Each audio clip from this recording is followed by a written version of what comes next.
21. Ketika Tuhan mencium persembahan yang harum itu, berfirmanlah Tuhan dalam hatinya, aku takkan mengutuk bumi ini lagi karena manusia, sekalipun yang ditimbulkan hatinya adalah jahat dari sejak kecilnya.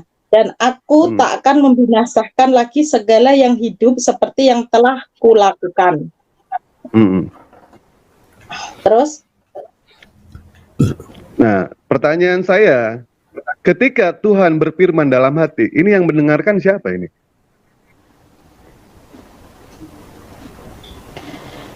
Kan dalam hati, Pak.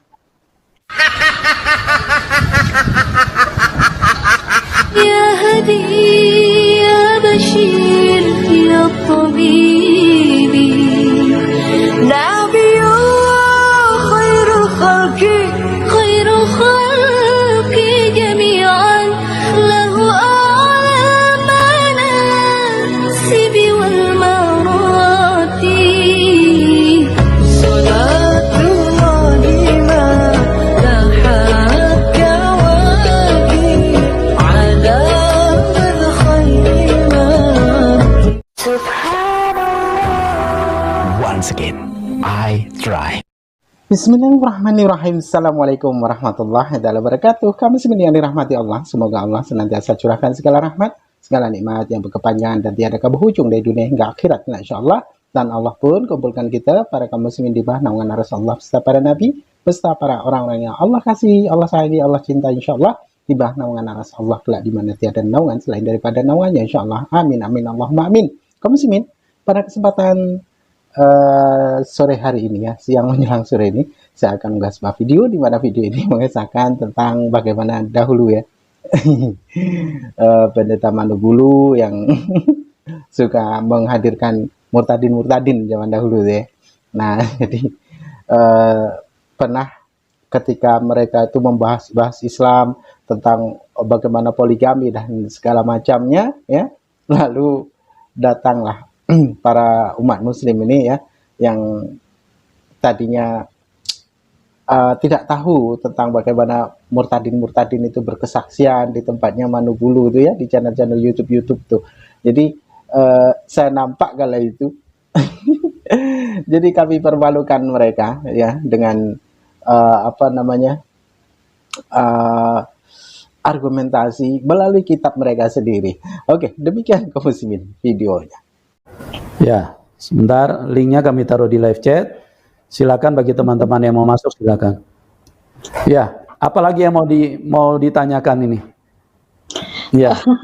Kalau ya, saya menanya, oke. Ya, yang selalu saya pikirkan yaitu ya sangat-sangat luar biasa firman itu gitu, dan apapun setiap pertanyaan-pertanyaan yang kejanggalan-kejanggalan itu ternyata semua ada gitu loh Pak di Alkitab gitu, dan saat kita membaca dengan teliti, oh ternyata ini loh maksudnya gitu, dan semakin paham kalau kita membaca Alkitab itu tidak bisa asal comot dari awal hingga terakhir, emang selalu berkaitan gitu seperti yang Bapak tadi bilang gitu.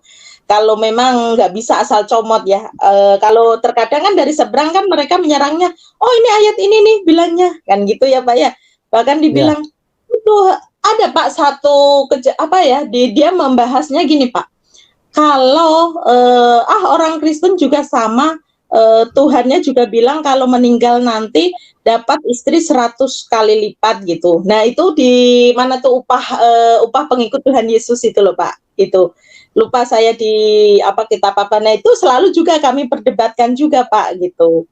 Sebenarnya bukan perdebatkan ya, diskusinya kami itu ya seperti itu, mereka menuduhnya kalau meninggal di surga juga dapat 100 gitu. Kalau mereka kan 72 bidadari ya Pak ya. Nah kalau di kita katanya 100, padahal itu yang dimaksud adalah kalau kita meninggalkan karena Tuhan Yesus, nanti di surga adalah dapat lebih dari 100 kali lipat itu, gitu maksudnya kan. Tapi karena mereka memahaminya karena asal comot, jadi mereka memahamin nanti dapat istri 100 di surga gitu. Itu Pak. Mungkin ada tambahannya Bapak? Ya, jadi itu hanya pemahaman-pemahaman yang terbatas, yang otaknya kurang encer ya. Jadi firman Tuhan diterjemahkan seenak apa yang mereka mau bicarakan, ya. Iya, Tuhan Yesus itu tidak pernah datang membangun kerajaan jasmani. Makanya waktu Tuhan Yesus hadir di dalam dunia, dia tidak berperang seperti Daud. Kalau Daud itu kerajaan Israel tapi secara jasmani. Tuhan Yesus adalah kerajaan Israel tapi secara roh. Tuhan Yesus datang memperkenalkan kehidupan roh. Makanya Tuhan Yesus itu tidak kawin. Asal goblok, asal goblek, asal jeplak mulut. Nggak ada. Bohong. Jangan percaya kepada orang Kristen ini. Dan para pemimpinnya sampai YouTubersnya nggak boleh dipercaya. Nggak ada. Kan bohong. Bohong. Untuk menunjukkan kepada manusia bahwa dia hidup secara roh, bukan mengejar daging. Makanya Tuhan Yesus mengajarkan kepada murid-muridnya hanya bisa punya istri satu, dan itu kebenaran. Bohong. Kebenaran sama dengan di Taman Eden. Waktu Tuhan ciptakan Hawa, di situ ada berapa Hawa di situ? Ada Hawa, Hawi, Hawe, Hawo kah? Enggak ada. Cuma satu wanita. Itulah kebenaran yang turun dari surga, yang ditransformasikan, diperkenalkan kepada manusia. Nah, kenapa Tuhan Yesus memperkenalkan orang Kristen hanya boleh punya istri satu? Karena memang dia berasal dari atas. Secara roh, Allah itu roh. Bohong. Jadi firman Tuhan itu jelas. Kehidupan roh yang diperkenalkan, bukan kehidupan daging. Kalau kehidupan daging itu cuma pikirannya bagaimana punya istri dua, sudah punya dua, tidak puas, punya tiga, sudah punya tiga, masih tidak puas, punya empat. Nah itu kehidupan daging itu.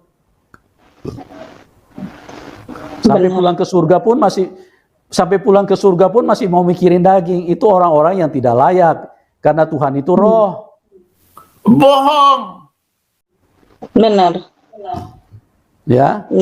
Benar. Dan menurut saya juga itu nggak akan ada adilnya, Pak. Jadi nggak akan mungkin ada keadil gitu, Pak. Kalau mereka yang penting bisa adil, bohong. Kalau saya bilang itu bohong. Nggak mungkin manusia bisa adil, kan gitu, Pak. Secara logikanya kan gitu.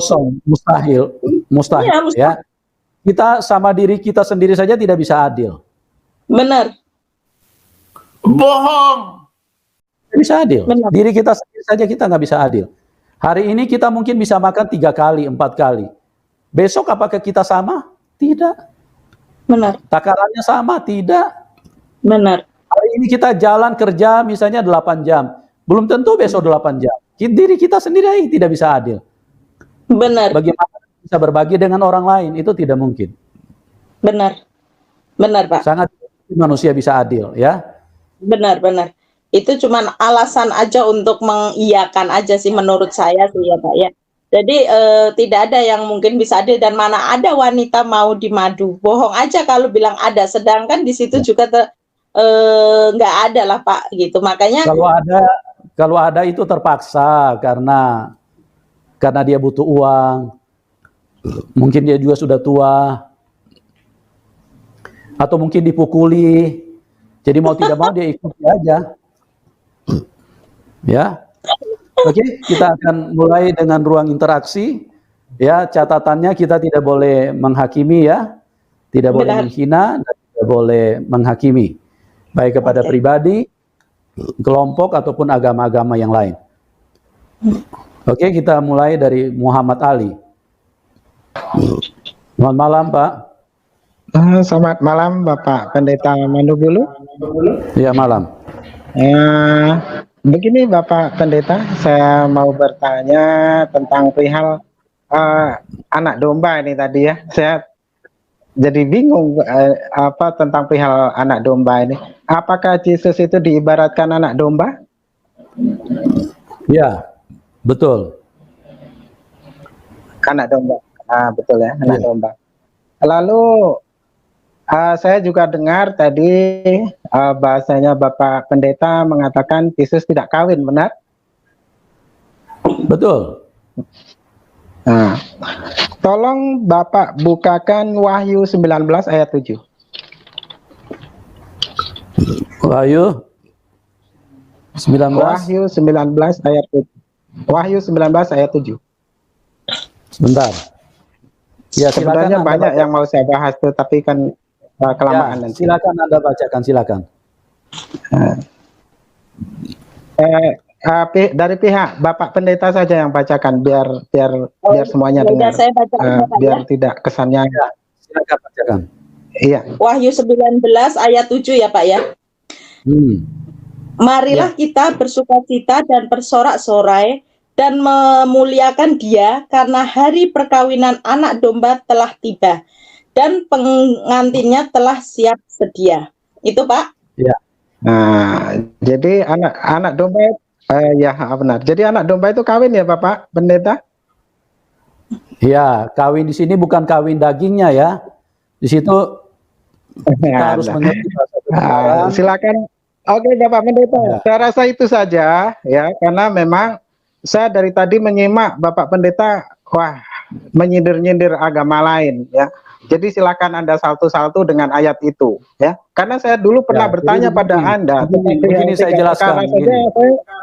Gini saya jelaskan sebentar, saya jelaskan ya.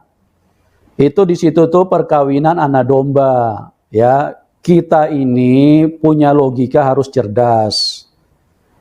Anak domba itu bukan urusan kitab suci untuk dikawinkan di surga. Itu bahasa-bahasa kiasan, ya. Kenapa dia disebut anak domba? Karena pada waktu dia dibawa ke kayu salib, dia itu tidak memberontak, tidak melawan. Makanya dia disebut sebagai anak domba. Itulah yang dikenal kalau di Muslim itu sebagai hari raya korban. Nah, di dalam kekristenan, di dalam Alkitab, korban itu sudah darah Tuhan gitu loh. Jadi jelas ya.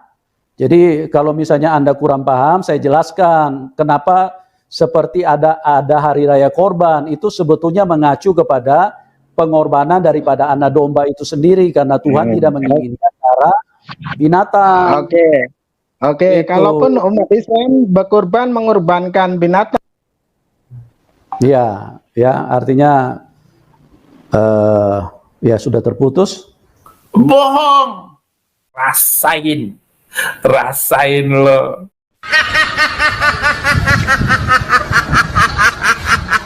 Oke. Kita ke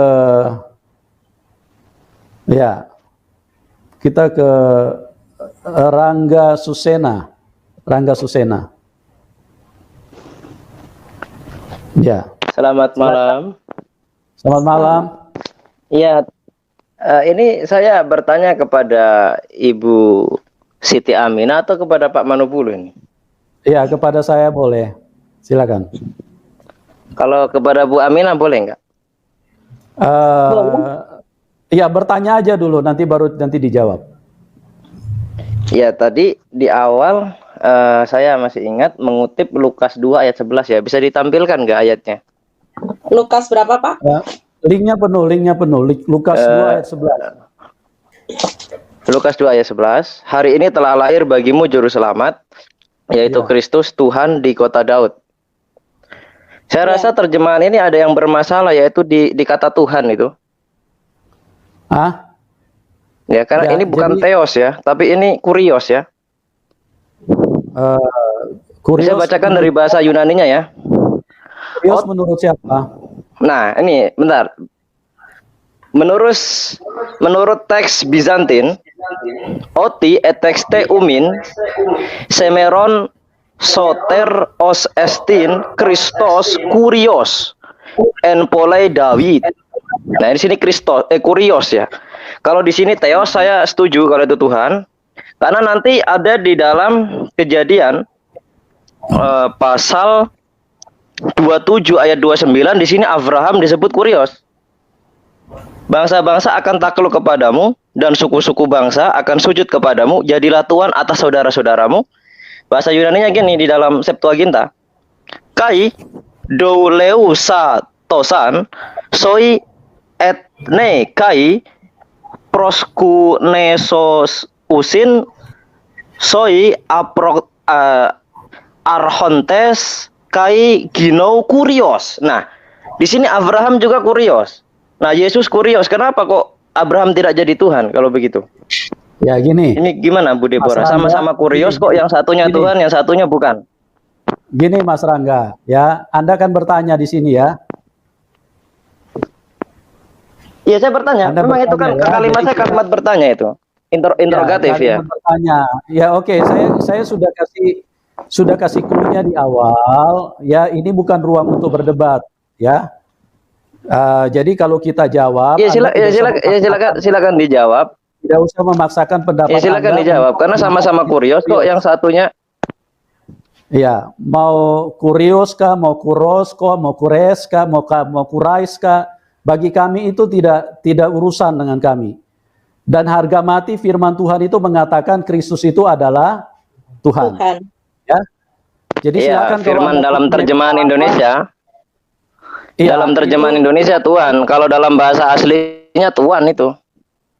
Enggak, itu kan menurut Anda saja. Itu menurut Anda saja. Dengan oke? huruf yang sama.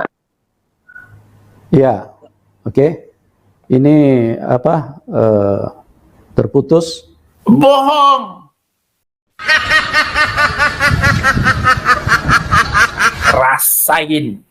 Rasain lo. Kita ke Pak Cabe. Selamat malam.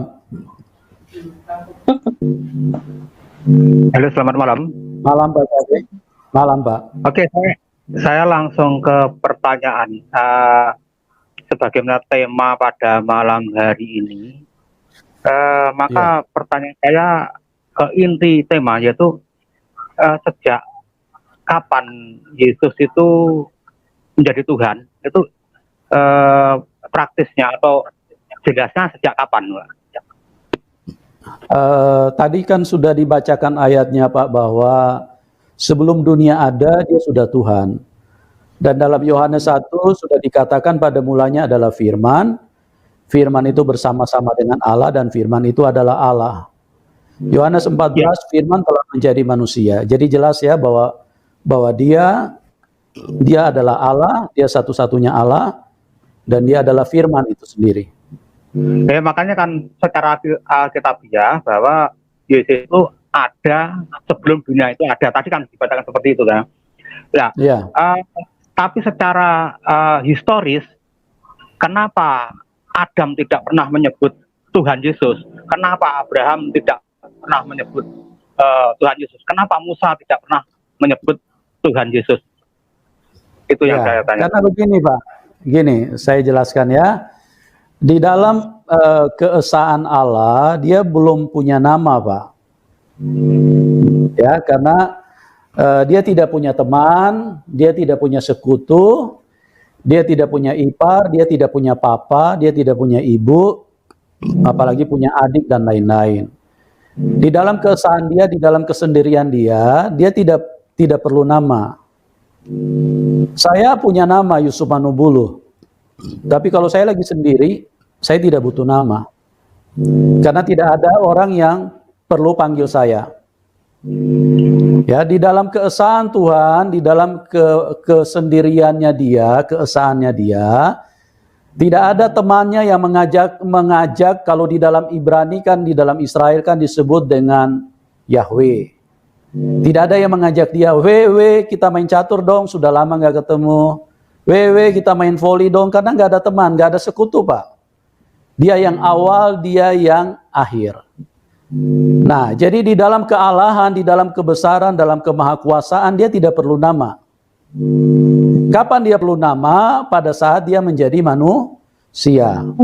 Itu sebabnya Musa pernah bertanya kepada Yang Maha Kuasa atau yang disebut Yahweh di Perjanjian Lama, jikalau bangsa Israel bertanya, siapakah namamu? Apa yang harus aku katakan kepada bangsa Israel? Makanya di situ pada waktu itu Tuhan belum memperkenalkan namanya. Dia berkata, katakan aku adalah aku. Akulah yang berfirman kepada kamu. akulah yang mengutus engkau kepada mereka. Jadi dia belum punya nama. Nah, Bapak juga mungkin kalau Bapak pernah baca di dalam kitab Kejadian, satu waktu terjadi pergulatan antara Yakub dan Yahweh itu yang Maha Kuasa itu. Yakub sempat bertanya juga, siapa namamu? Nah, dia pada waktu itu juga tidak memperkenalkan namanya karena memang dia belum punya nama di situ. Dia bilang, apa perlunya engkau bertanya nama? Nama itu ajaib. Nah, nama yang ajaib itu, itulah yang ditulis di dalam kitab Yesaya, dan nama yang ajaib itulah yang diperkenalkan pada waktu dia turun ke dalam dunia. Kenapa? Karena dia menjadi banyak. Menjadi manusia, Pak. Jadi dia harus punya nama, karena tidak mungkin Maria waktu bicara sama Tuhan Yesus pakai bahasa pantomim. Dia harus berbicara, Maria harus panggil nama, dan itulah nama yang diberikan oleh dia sendiri, oleh Bapa itu kepada Tuhan Yesus waktu dia turun ke dalam dunia. Nah, dia akan diberi nama Yesus Kristus. Gitu, Pak. Jadi kenapa Musa tidak memanggil nama? Karena memang belum ada nama di situ.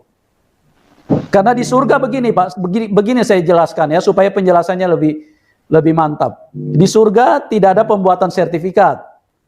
Nama itu dibutuhkan karena banyak sertifikat yang harus diterbitkan, makanya butuh nama. Di surga tidak ada pembuatan KTP. Karena dia sah.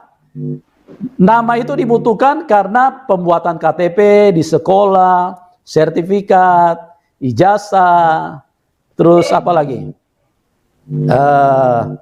Paspor, SIM. Itulah yang butuh nama. Kalau di surga tidak butuh nama, Pak, karena dia Allah, dia yang Maha Kuasa, yang Maha Kudus.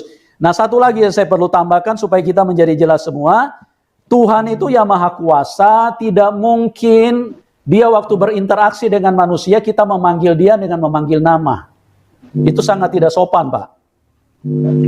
Ya, jadi praktisnya nama diperlukan ketika Tuhan itu turun menjadi manusia. Turun ke dalam dunia dan menjadi manusia dan menjadi banyak karena ada di antara manusia yang lain.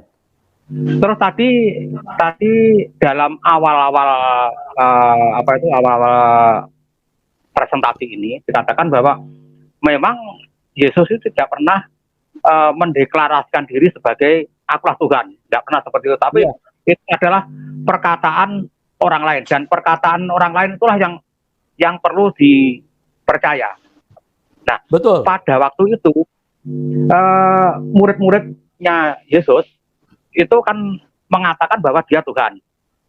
Sementara orang-orang Romawi, tentara-tentara Romawi, Kaisar Romawi kan mengatakan dia bukan Tuhan.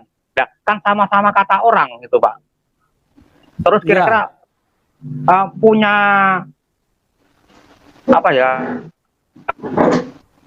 nilai kebenaran yang sama ada antara kata-kata orang Romawi yang mengatakan dia bukan Tuhan dan kata-kata murid Yesus yang mengatakan dia Tuhan, itu punya nilai kebenaran yang sama enggak? Atau kekuatan yang sama apa tidak itu? Oh, kekuatannya pasti berbeda, Pak. Kekuatannya berbeda, nilainya pasti tidak sama. Karena kita tahu bersama bahwa dunia ini sudah dikuasai setan, ya.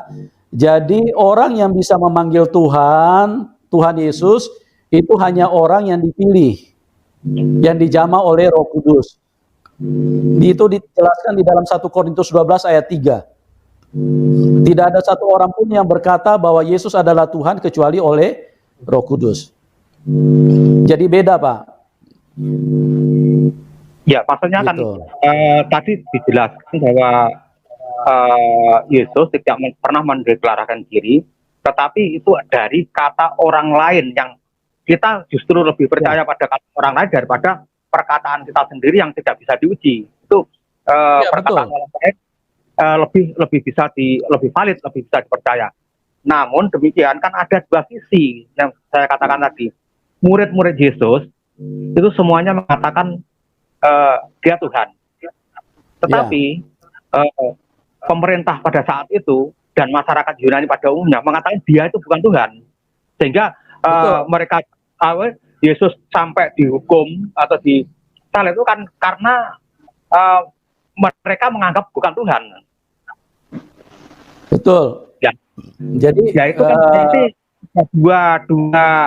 dua pandangan yang sama-sama kuat. Maka maksud saya sejauh mana kekuatan antara yang mengatakan Tuhan dan yang mengatakan bukan Tuhan itu. Jadi begini Pak, orang yang mengatakan Tuhan Yesus adalah Tuhan, itu adalah orang-orang yang mengalaminya Pak. Orang-orang yang mengalaminya, sama dengan Thomas. Thomas adalah orang tadinya yang tidak percaya bahwa Yesus adalah Tuhan. Tapi begitu dia melihat sendiri dan memegang bekas lubang paku, dia dengan begitu tegas menyatakan, "Ya Tuhanku dan Allahku." Jadi orang yang mengatakan Tuhan Yesus adalah Tuhan itu harus mengalami dulu, Pak. Oh ya. Dulu saya juga begitu. Saya dulu tidak pernah yakin kalau Tuhan Yesus itu adalah Tuhan, nggak pernah yakin saya. Ya, makanya dulu juga saya sendiri 95% saya hampir masuk Islam Pak waktu itu. Ya. Karena saya tidak pernah yakin dengan ini. Sampai pada waktu tahun 85 Tuhan secara pribadi menampakkan diri kepada saya dan saya memegang tangannya langsung. Saya mencucukkan tangan saya di lubang paku yang pernah dipakukan di tangan Tuhan Yesus. Nah dari situlah membuat saya jadi mengerti, jadi tahu bahwa tidak ada Tuhan selain Tuhan Yesus Kristus. Gitu Pak Cabe. Ya. Intinya begini, saya punya dua pandangan yang menurut saya masih 50-50. Artinya orang yang mengatakan Tuhan Yesus itu belum tentu salah, orang yang mengatakan Yesus Tuhan juga belum tentu benar. Maka saya punya 50-50. Namun saya ingin masuk ke ranah yang mengatakan bahwa Yesus itu adalah Tuhan. Kemudian dia membuat karya penyelamatan dengan mati di kayu salib. Iya. Nah, yang saya tanyakan, apakah penyelamatan itu adalah penyelamatan manusia berdosa di dunia, ataukah dunia dan akhirat yang diselamatkan itu? Iya, penyelamatan itu dikerjakan sebagai penebusan dosa. Karena manusia itu kan ada di dalam tangan iblis, Pak, di dalam kekuasaan iblis. Makanya Tuhan Yesus itu harus mati sebagai orang benar, sebagai orang yang tidak pernah berbuat dosa. Dia harus mati dulu supaya dia bisa menebus. Karena kalau Tuhan Yesus orang berdosa, dia tidak bisa tebus. Kalau kita orang punya hutang, bagaimana mungkin kita bisa bayarin hutangnya orang lain? Kita harus bebas hutang dulu, baru kita bisa membayarin hutang orang lain. Kita bisa menebus. Nah, Tuhan Yesus itu dia tidak berdosa, dia harus mati supaya manusia bisa ditebus. Manusia itu kan banyak orang berkata begini, kan kita bisa datang langsung kepada Tuhan untuk minta ampun dosa kita. Nah, kita harus ingat, manusia ini selama belum ditebus Tuhan, mereka masih ada di dalam kekuasaan iblis. Itu sebabnya manusia dari kecil itu sudah pintar berbohong. Gitu Pak. Jadi perlu sekali penebusan dosa. Tanpa penebusan dosa manusia tidak mungkin bisa selamat karena manusia dari kecil sudah pandai berbohong. Ya, pandai emosi, amarah dan lain-lain gitu loh. Munafik. Saya bisa mengikuti alur itu. Namun yang saya tanyakan begini, yang diselamatkan itu adalah kedagingan di dunia, ataukah juga selamat dunia akhirat? Di akhirat juga diselamatkan oleh penebusan dari Yesus itu. Oh, Maaf, oke, Pak. gini. Mungkin lebih gini, praktisnya gini. Gini. Ya, Jadi silakan. kalau di akhirat Pak, di akhirat sudah tidak perlu diselamatkan Pak. Ya. Kita sudah ke akhirat, bagaimana perlu diselamatkan lagi? Yang perlu diselamatkan manusia yang selama masih ada di dalam dunia. Kalau sudah di akhirat itu sudah surga Pak. Manusia sudah hidup bahagia bersama Tuhan. Itu Pak Cabe. Jadi penebusan Maksud yang saya- dilakukan itu penebusan di dalam dunia. Ya, nah itu maksud saya begitu.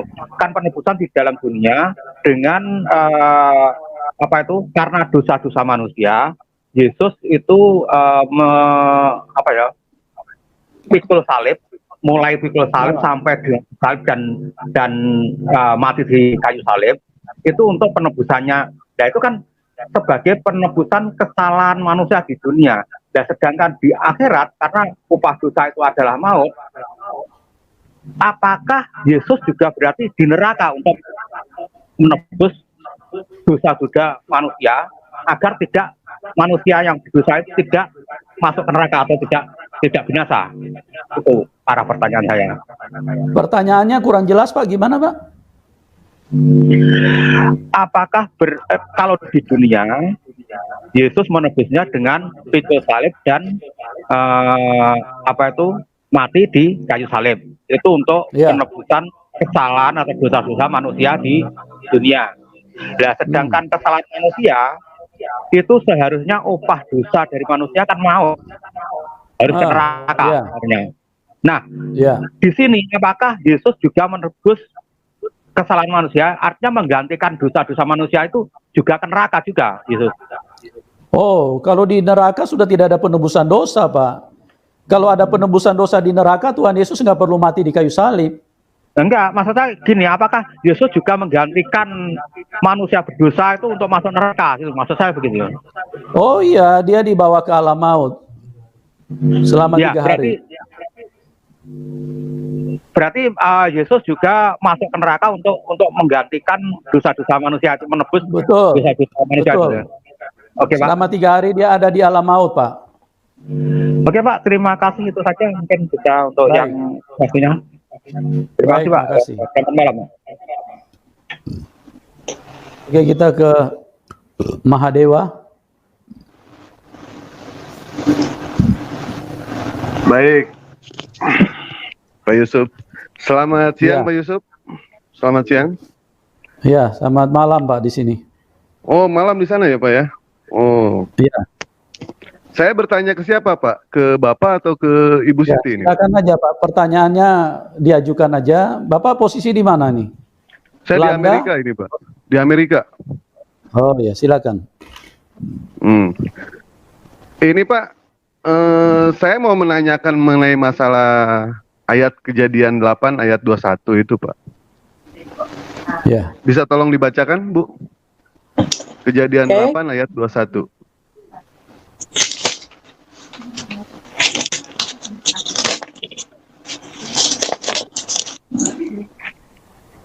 Kejadian 8 ayat 21 ya Pak ya? Ya. Oke. Yang judul apa perikopnya tulah keempat lalat pikat itu ya Pak ya? Bukan. Ketika Tuhan mencium persembahan yang harum. Benar-benar salah Pak, salah. Sorry.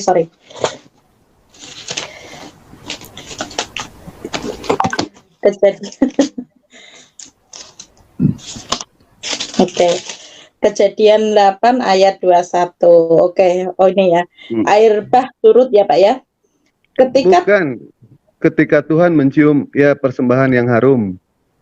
Iya, kan perikopnya kan air bah surut, Pak. Jadi jangan mencomot ayat. Itu loh. Baik. Ya, 21. Ketika Tuhan mencium persembahan yang harum itu, berfirmanlah Tuhan dalam hatinya, Aku takkan mengutuk bumi ini lagi karena manusia, sekalipun yang ditimbulkan hatinya adalah jahat dari sejak kecilnya. Dan aku tak akan membinasakan lagi segala yang hidup seperti yang telah kulakukan. Terus? Nah, pertanyaan saya, ketika Tuhan berfirman dalam hati, ini yang mendengarkan siapa ini?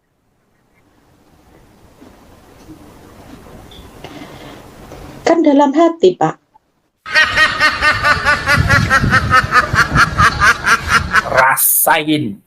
Rasain lo. Iya, yang mendengarkan siapa? Kok bisa dicatat ayatnya ada? Ya jadi begini Pak Mahadewa, Bapak Kristen apa Islam, Pak? Saya Muslim, Pak. Oke. Jadi itulah ajaibnya Tuhan Yesus. Ya, Oh, ajaib. itulah Baik. hebatnya Tuhan Yesus, karena Tuhan Yesus itu berfungsi menjadi tiga fungsi. Ada fungsi Roh Kudus, Pak. Roh Kudus itulah yang berbicara dan menjelaskan kepada Musa pada waktu itu.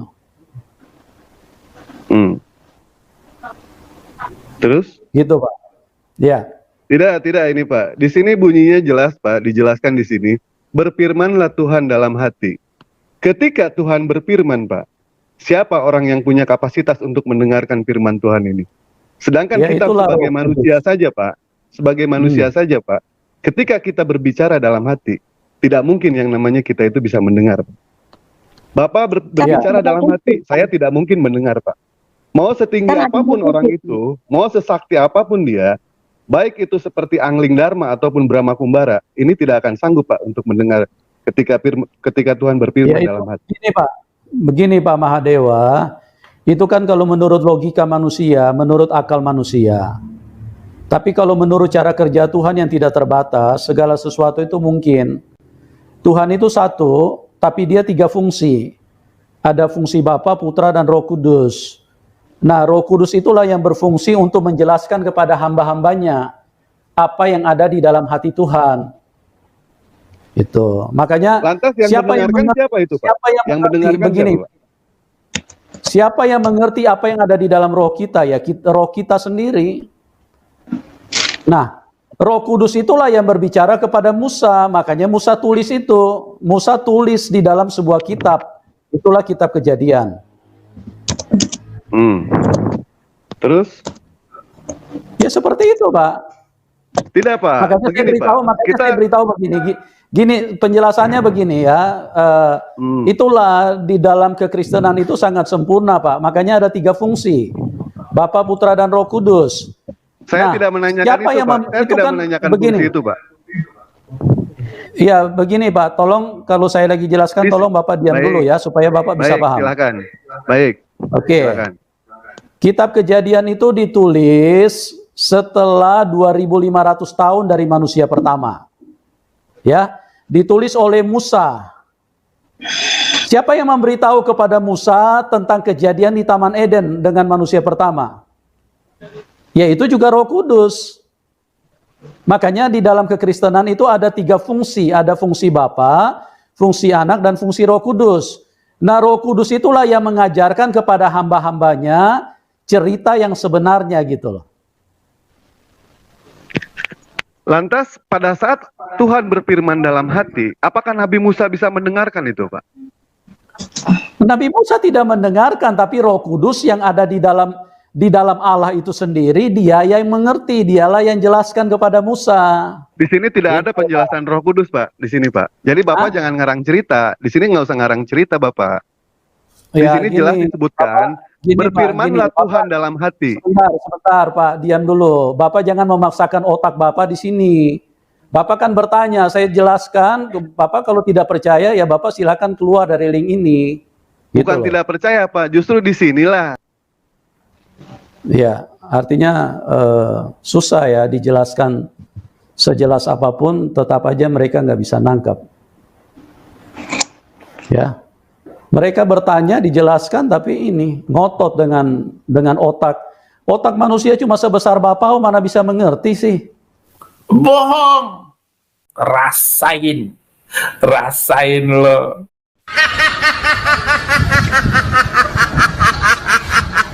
Asal goblok, asal goblek, asal jeplak mulut, nggak ada. Bohong. Jangan percaya kepada orang Kristen ini dan para pemimpinnya, sampai YouTubersnya nggak boleh dipercaya. Nggak ada. Kan bohong. Bohong.